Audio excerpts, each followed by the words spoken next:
Back to BSTT. It's Ben here, and today in Giants Talk Episode 3, I'm talking about why Saquon Barkley is the answer.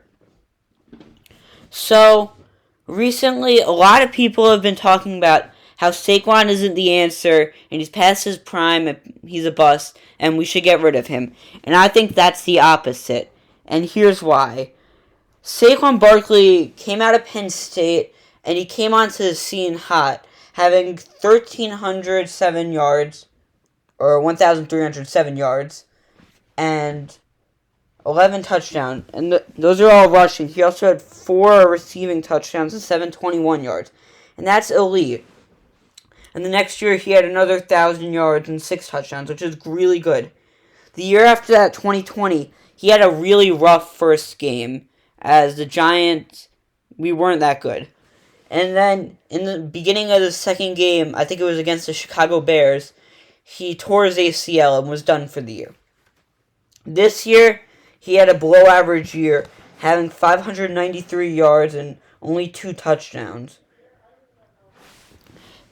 Although those numbers are not that good, you gotta give him a break. Like, he tore his ACL last year. It could end people's careers. And he still put up those solid numbers.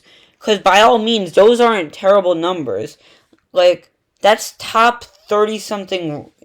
That's like a top 30-something running back in the league, which is fine. But I think he'll bounce back this year. Like, he showed a bunch of different good bright spots last year. And imagine he goes from that, takes that, and puts up, I want him to put up just like 800-something yards this year at least. That and 5 touchdowns. Because if I'm being completely honest, Giants didn't rush the ball enough this year. We switched QBs like 6 times. Wait, hold on. We had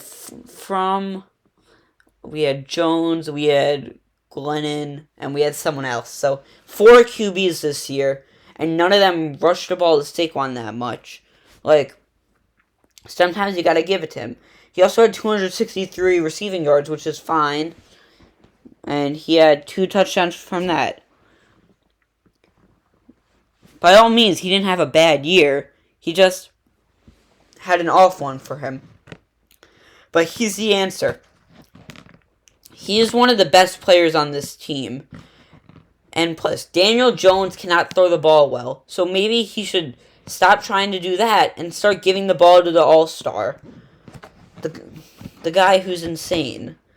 Saquon. But that's all for today's video, so please like, subscribe, and have a nice day. See you in the next one. Bye.